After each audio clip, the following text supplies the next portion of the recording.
आज बात करते हैं भारत के एक ऐसे सीक्रेट मिशन की जिसने पूरी दुनिया को चौंका दिया था। ये कहानी है जासूसी की, जबरदस्त इच्छा शक्ति की और उन वैज्ञानिकों के कमाल की जिन्होंने भारत को एक परमाणु शक्ति बनाया।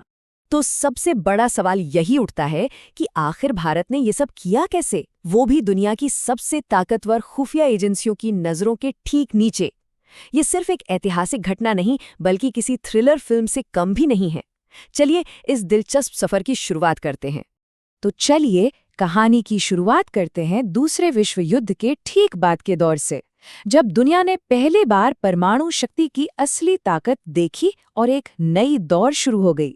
जब अमेरिका ने जापान के 2 शहरों हिरोशिमा और नागासाकी पर एटम बम गिराए तो दुनिया ने पहली बार परमाणु शक्ति की असली तबाही देखी। जापान ने घुटने टेक दिए और दुनिया के बाकी ताकतवर देशों को समझ आ गया कि ये बम कितना जरूरी है। और इसके बाद तो जैसे एक होड़ सी मच गई। 1945 में अमेरिका, फिर 49 में सोवियत संघ, 52 में यूके, 60 में फ्रांस और 1964 में हमारा पड़ोसी चीन भी इस क्लब में शामिल हो गया। अब जाहिर है भारत पर अपनी सुरक्षा को लेकर दबाव बहुत ज्यादा बढ़ गया था। उस वक्त भारत में हमारे महान वैज्ञानिक डॉक्टर होमी जहांगीर भाभा का सपना बिल्कुल अलग था। वो परमाणु ऊर्जा को शांति के कामों में लगाना चाहते थे, जैसे कि बिजली बनाना। प्रधानमंत्री नेहरू ने भी उनका पूरा साथ दिया, पर एक शर्त के साथ कि इसका इस्तेमाल कभी भी हथियार बनाने के लिए नहीं किया जाएगा। लेकिन फिर हालात कुछ ऐसे बदले कि भारत के शांतिपूर्ण इरादे डगमगाने लगे। देश की सुरक्षा पर एक ऐसा खतरा मंडराया कि परमाणु कार्यक्रम की पूरी दिशा ही बदलनी पड़े। देखिए, एक के बाद एक झटके लगे।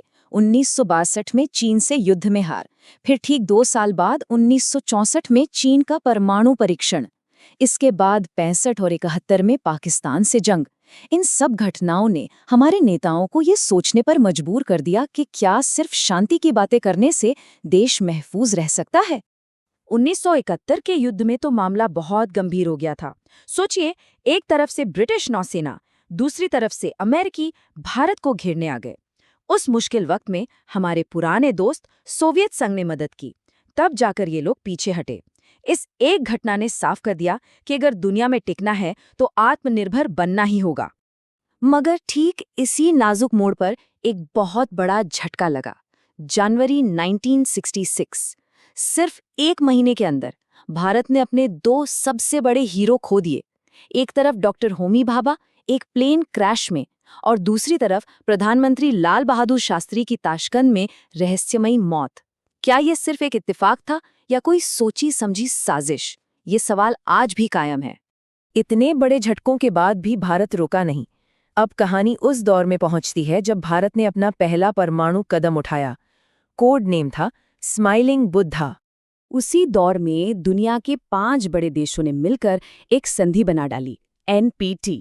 मतलब अब हमारे पास तो परमाणु बम है, पर कोई और देश नहीं बनाएगा। भारत ने इसे भेदभाव भरा बताया, एक तरह का परमाणु रंग भेद, और इस पर साइन करने से साफ मना कर दिया। रास्ता साफ था, भारत को अपना बम खुद बनाना था। ये फैसला लिया प्रधानमंत्री इंदिरा गांधी ने। उन्होंने 75 वैज्ञानिकों की एक टीम चुनी और उन्हें एक टॉप सीक्रेट मिशन दिया, परमाणु बम बनाने का। मिशन इतना सीक्रेट था कि कहते हैं देश के रक्षा मंत्री को भी इसकी पूरी जानकारी नहीं थी। और फिर वो दिन आया, 18 मई 1974, राजस्थान के पोखरण में जमीन के नीचे एक जोरदार धमाका हुआ। भारत ने अपना पहला परमाणु परीक्षण सफलतापूर्वक कर लिया था। इस धमाके की गूंज पूरी दुनिया ने सुनी। स्माइलिंग बुद्धा ने अपना काम कर दिया था। इस परीक्षण के बाद तो जैसे हंगामा ही मच गया। अमेरिका और पश्चिमी देश हैरान थे। कनाडा, जिसने हमारी मदद की थी, उसने सारे रिश्ते तोड़ लिए। भारत पर बहुत कड़े आर्थिक प्रतिबंध लगा दिए गए। और तो और NSG नाम का एक ग्रुप बना दिया गया, जिसका एक ही काम था, ये पक्का करना कि भारत को आगे कोई भी न्यूक्लियर टेक्नोलॉजी ना मिल पाए। लेकिन भारत इन प्रतिबंधों से डरने वाला नहीं था। अब कहानी का वो हिस्सा आता है जो सबसे ज्यादा रोमांचक है, जब भारत ने दुनिया को एक बार फिर से चौंकाया और खुद को एक पूरी तरह से परमाणु शक्ति घोषित कर दिया। वैसे 1974 के बाद 1995 में एक और कोशिश हुई थी। प्रधानमंत्री नरसिम्हा राव की सरकार ने फिर से परीक्षण की तैयारी की, लेकिन इस बार अमेरिकी जासूसी सैटेलाइट्स ने पोखरण की हलचल पकड़ ली। दुनिया भर से इतना दबाव आया कि मिशन को रोकना पड़ा। इस बार 1998 में जब अटल बिहारी वाजपेयी प्रधानमंत्री बने तो तैयारी बिल्कुल अलग थी। CIA को धोखा देने का प्लान किसी जासूसी फिल्म जैसा था। वैज्ञानिकों को नकली नाम दिए गए। डॉक्टर कलाम बन गए मेजर जनरल पृथ्वीराज। सारा काम घने अंधेरे में होता था। जब सैटेलाइट ऊपर से गुजर रहे होते थे तो सब कुछ रोक दिया जाता था और सुबह होने से पहले हर चीज को रेत से ऐसे ढक दिया जाता था मानो वहां कभी कुछ हुआ ही ना हो। और ये तरकीब कमाल कर गई। 11 मई 1998 को पोखरण में एक साथ 3 धमाके हुए। दुनिया भी सोच ही रही थी कि ये क्या हुआ कि 13 मई को 2 और धमाके कर दिए गए। इन 5 परीक्षणों के बाद प्रधानमंत्री वाजपेयी ने दुनिया के सामने ऐलान किया, भारत अब एक परमाणु शक्ति संपन्न देश है। और सबसे गर्व की बात पता है क्या थी? ये पूरी की पूरी उपलब्धि 100% भारतीय थी। बिना किसी विदेशी मदद के अपनी तकनीक, अपने वैज्ञानिकों के दम पर भारत ने वो कर दिखाया था जो कई लोगों को नामुमकिन लगता था। जब दुनिया भर से आलोचना होने लगी तो डॉक्टर कलाम और प्रधानमंत्री वाजपेयी ने भारत का पक्ष बहुत मजबूती से रखा। उन्होंने साफ कहा, हमारी नो फर्स्ट यूज पॉलिसी है, मतलब हम कभी भी पहले हमला नहीं करेंगे। ये हथियार हमारी आत्मरक्षा के लिए हैं, किसी को डराने के लिए नहीं। कानूनी तौर पर भी भारत ने बहुत होशियारी से काम किया था।